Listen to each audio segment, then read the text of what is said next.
Hi armies, எல்லோரும் எப்படி இருக்கீங்க? எல்லோரும் நல்லா இருக்கீங்களா? இன்றைக்கி நம்ம என்ன ஒன் ஷாட் பார்க்க போகிறோம்னா, தயாவுக்கு தான் இந்த ஒன் ஷாட் பார்க்க போகிறோம். ஒன் ஷாட்டோட டைட்டில் என்னென்னு பார்த்தீங்கன்னா, ஸ்கூல் சீனியர் இல்லைன்னா ஒன் சைட் லவ், எப்படி வேணாலும் சொல்லலாம்டா. யாராச்சும் ஒன் சைடாக லவ் பண்ணியிருந்தீங்கன்னா இந்த ஒன் ஷாட் உங்களுக்கு ரொம்பவே கனெக்ட் ஆகும். அந்த ஃபீல் எப்படி இருக்கும்னு அவங்களுக்கு மட்டும்தான் தெரியும். ஏன்னா ஒரு விஷயத்த நம்ம எக்ஸ்பீரியன்ஸ் பண்ணியிருந்தால் தானே நமக்கு அந்த ஃபீல் தெரியும். ஒயினோட இன்ட்ரோ பார்த்தீங்கன்னா, ஒயினுக்கு அம்மா, அப்பா, ஒயின் இவங்க 3 பேர் மட்டும்தான். ஒயின் மேலே ரொம்ப அவங்களுக்கு பாசம் அதிகம். அதனால் அவங்க இன்னொரு குழந்தையும் பெற்றுக்கல. ஏன்னா மேபி இன்னொரு குழந்தை பிறந்துச்சுன்னா ஒயின் மேலே இருக்கிற பாசம் இவ்வளோ குறைஞ்சிருமோ என்னமோன்னு ஒயினோட அப்பா இன்னொரு குழந்தை கண்டிப்பாக வேணான்னு சொல்லிட்டாங்க. தயாவோட இன்ட்ரோன்னு பார்த்தீங்கன்னா, தயாவோட வீட்டில் அவருக்கு ஒரு அண்ணன் இருக்கார். அது சுபா தான் அவரோட அண்ணன் இந்த ஸ்டோரியில். அப்புறம் அவருக்கு அம்மா, அப்பா. ஒரு நாள் மார்னிங் டைம் ஒயின் பார்த்தோம்னா ஸ்கூலுக்கு கிளம்பிட்டுருக்கா. அம்மா லேட் ஆகிடுச்சுமா, நான் ஸ்கூலுக்கு கிளம்புறேன், எனக்கு சாப்பாடெல்லாம் வேண்டாமா அப்படின்னு சொல்கிறா. அவங்க அம்மா கிச்சன்லேருந்து சமைச்சிட்டு குடுகுடுன்னு ஓடி வராங்க. ஒயின் போயிடாத நில்லடி அப்படிங்கிறாங்க. என்னம்மா, எனக்கு சாப்பாடு வேண்டாமா அப்படின்னு சொல்கிறா. கொஞ்சமே சாப்பிடுவான் என்ன அப்படின்னு அவங்களே ஃபீட் பண்ணி விட்றாங்க. அவங்களே ஊட்டி விட்றாங்க. நீங்கள் நினைக்கலாம் ஒயின் இவ்வளோ பெரிய பொண்ணாக இருக்கா, என்ன ஊட்டி விட்றாங்க அப்படின்ட்டு. நான் தான் ஃபஸ்ட்டே சொல்லிட்டேனே, ஒயின் மேலே அவங்க எல்லாருக்கும் ரொம்ப பாசம். இப்போ வரைக்கும் அவளை குழந்த மாதிரி தான் அவங்க ட்ரீட் பண்ணிகிட்ருக்காங்க. எங்கே நம்ம சாப்பிடாம போனால் அம்மா கோச்சிப்பாங்களோ அப்படின்னு சொல்லிட்டு ஒயினை ஒரு 2 வாய் சாப்பிட்டுட்டு அவங்க அம்மாவுக்கு ஒரு கிஸ் கொடுத்துட்டு, சரி பாய்மா, நான் ஸ்கூல் போயிட்டு வரேன் அப்படின்னு சிரிச்சுட்டே கிளம்பி வெளியே வரா. இப்போ அதே டைமில் தயமும் அவர் வீட்டிலேருந்து சாப்பிட்டுட்டு வேகமாக ஸ்கூலுக்கு கிளம்பி வெளியே வந்துட்டு இருக்காரு. ஒயின் மேக்ஸிமம் சைக்கிளில் தான் ஸ்கூல் போவாள். அப்படி எப்பயாவது ஒரு டைம் அவளுக்கு சைக்கிளில் போக பிடிக்கல அப்படின்னா அவங்களோட டேடி கொண்டு போய் ஸ்கூலில் விட்டுருவாங்க. ஆனால் தயம் அப்படி கிடையாது. அவர் எப்போயுமே சைக்கிளில் தான் ஸ்கூல் போவார். அது மட்டும் இல்லாமல் அவருக்குன்னு ஒரு கேங் இருக்காங்க ஸ்கூலில்.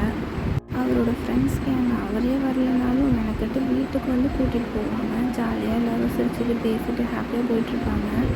ஒரு வழியாக ஒயின் வெளியே பேகெல்லாம் சைக்கிளில் வச்சுட்டு பொறுமையாக வந்துட்டுருக்கா. ஒயின் ரொம்ப ஸ்லோவாக தான் சைக்கிள் ஓட்டலாம். ஸோ பொறுமையாக வந்துட்டுருக்கா. அந்த ஸ்ட்ரீட்டோட ஃபஸ்ட்டில் தான் தயாவோட வீடு இருக்கும். அவரும் சைக்கிளில் பேக்கெல்லாம் வச்சுட்டு ஏதோ பார்த்துட்ருக்காரு சம்திங். அவர் என்ன பார்த்துட்டு இருந்திருப்பாருன்னா, வீட்டுக்குள்ளே இருந்த வரைக்கும் சுபா எதுவுமே பேசிருக்க மாட்டார். தயம் வெளியே போனதுக்கப்புறமா, அம்மா தயம் வெளியே போயிட்டாம்மா, ப்ளீஸ்மா இப்போவாது எனக்கு காசு கொடுங்கம்மா, நான் ஃப்ரெண்ட்ஸ் கூட வெளியே போகணும்மா, இருக்கும்போது தான் அவன் கேட்பான், நீ அவன் இருக்கும்போது காசு கேட்காத அப்படின்னு சொன்னீங்க, இப்போ தான் அவன் போயிட்டான், ப்ளீஸ்மா கொடுங்கம்மா அப்படின்னு கெஞ்சிட்ருக்காரு. தயம் அதை பார்த்துட்டு சிரிச்சுட்டு, இவன் நான் உள்ளே இருந்த வரைக்கும் அப்படியே பூனைக்குட்டி மாதிரி அமைதியாக இருந்தான். நான் வெளியே வந்ததுக்கப்புறமா என்னெல்லாம் பண்ணுறான் பாரு, என்னடா இப்படி மடிக்கிற அப்படின்னு பார்த்துட்ருக்காரு. இங்கே இதெல்லாம் நடந்துட்டுருக்க அதே டைமில் நீங்களும் ஒரு வழியாக ஒரு வீட்டை க்ராஸ் பண்ண போகிறீங்க. உங்களுக்கு டெய்லியுமே என்ன தெரியுமா வேலை? தயமை பார்த்துக்கிட்டே போகிறது மட்டும்தான் வேலை.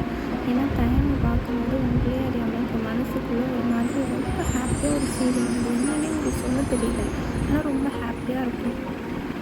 நீங்கள் ஒரு 1 இயராக தயமை இதே மாதிரி டெய்லி பார்த்துட்டு போயிட்டு வந்துட்டு தான் இருக்கீங்க. ஆனால் ஒரு தடவை கூட தயமை உங்களை கவனித்ததே கிடையாது. திரும்பி பார்த்துருக்கவே மாட்டார். ஆனால் உங்களுக்கு தோணும், இவர் ஒரு தடவையாவது நம்மளை திரும்பி பார்த்துட மாட்டாரா, நம்மக்கிட்ட பேசிட மாட்டாரா அப்படின்னு தோணியிருக்கு.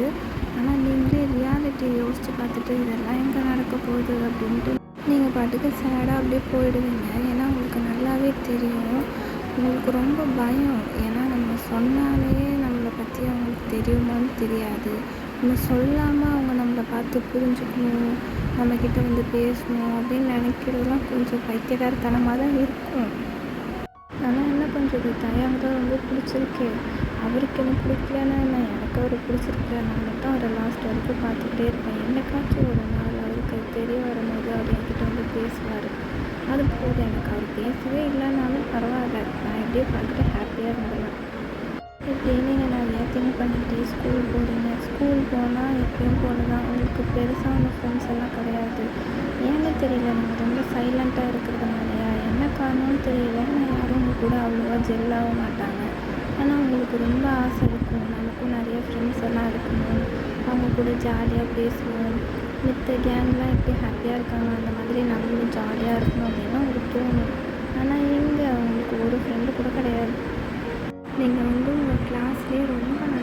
படிக்கிற பொண்ணு, உங்கள் ஹேண்ட் ரைட்டிங்கும் ரொம்ப அழகாக இருக்கும்.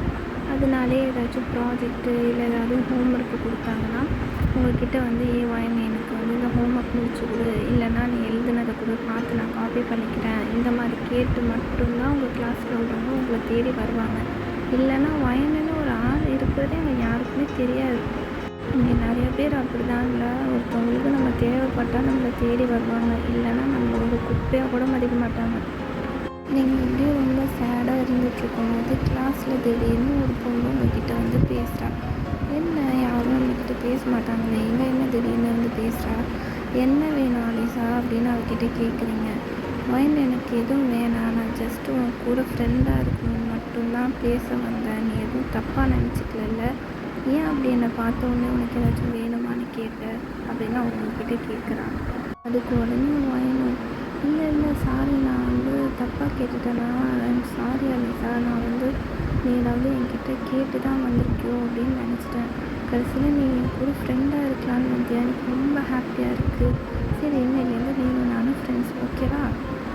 அப்படியே அன்றைக்கி கிளாஸ் நல்லா போயிருக்கோம். இப்போ வேறு உங்களுக்கு புது ஃப்ரெண்டு கிடச்சிருக்காரா, அதனால நீங்களும் அலிசாவும் நிறைய விஷயத்த ஷேர் பண்ணிக்கிறீங்க, ஹாப்பியாக பேசிகிட்டு இருக்கீங்க. அன்றைக்கி ஸ்கூலும் முடியுது.